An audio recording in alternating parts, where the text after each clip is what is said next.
Samantala, silipin naman natin ang lagay ng panahon mula kay Jessie Basco na nasa Pag-asa DOST. Good morning sa iyo, Jessie. Magandang umaga, Pilipinas. Live mula sa Pag-asa DOST. Sa mga kababayan po natin, makinig na maigi dahil naglabas po ng advisory ang Pag-asa. Makakaranas po ng mahina hanggang sa katamtamang pag-ulan ang areas po ng Cebu, Bohol at Siquijor. Ganon din po ng ilang bahagi pa ng Negros Oriental at makakaranas din po ng light to moderate rains ang Negros Occidental. Inilabas po itong advisory nito 4:40 kaninang umaga, so asahan po natin na posible itong magtagal ng 2 hanggang 3 oras. Kaya po sa mga kababayan natin sa mga nabanggit na lugar, importante po ang pagmumonitor sa lagay ng panahon. Samantala, ang binabantayan naman po natin na low pressure area kahapon nga po, yan ay nasa labas pa ng ating area of responsibility. Pero inasahan nga na papasok ito, no? So between 2 to 3 p.m. kahapon po yan ay pumasok na nga ito sa loob ng ating area of responsibility. Kasalukuyang nasa layo po itong 770 kilometers, silangan po yan ng Borongan, Eastern Samar.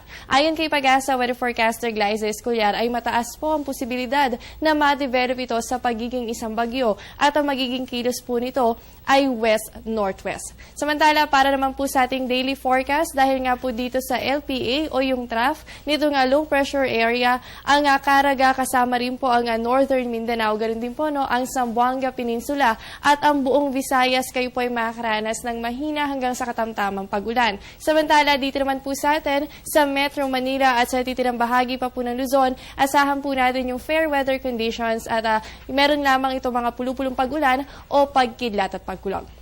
At dahil nga po dito sa low pressure area na binabantayan natin, bagamat may presence po nito nga LPA sa loob ng bansa natin, wala naman pong nakataas na gale warning ang Pag-asa. Ibig sabihin po, ligtas po ang kondisyon ng mga karagatan sa palibot po yan ng bansa natin. Kaya po sa mga mangingisda, pwede po ang pumalaot ngayong araw.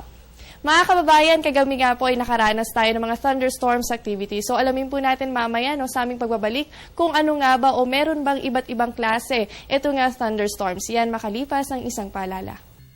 Kababayan, kagabi nga po ay nakaranas tayo ng mga pag-ulan at dulot po ito ng mga pagkidlat at pagkulog. Pero alam nyo ba, meron palang iba't ibang klase ng mga pagkidlat at pagkulog. Meron po ito nga 4 na klase at una nga po dyan, yung single cell at yung pangalawa naman po ay yung multi-cell cluster. So yung dalawang nauna po, ito yung madalas mangyayari sa bansa natin. At ayon nga po kay Pag-asa weather forecaster Glyza Escollar, ito nga single cell, kapag nangyari po ito, yan ay nagtatagal ng 30 minutes. Kaya naman nararanasan natin yung tagal din ng mga pag-ulan sa loob po yan ng 30 minutes. Samantala, ito naman pong multi-cell cluster. Posible po yung magtagal hanggang 2 to 3 hours. So asahan po natin kapag yan yung mga naranasan nating mga thunderstorms, medyo matagal din po yung mga maidudulot nitong mga pag-ulan. At yan muna ang latest mula dito sa Pag-asa DOST. Manatiling nakatutok sa Panahon TV kung saan walang pinipiling panahon ang pagbibigay impormasyon. Ako po ang inyong nakasama, ang inyong weather buddy Jessie Basco na nagsasabing walang dadaig sa taong may alam at laging handa. Magandang umaga.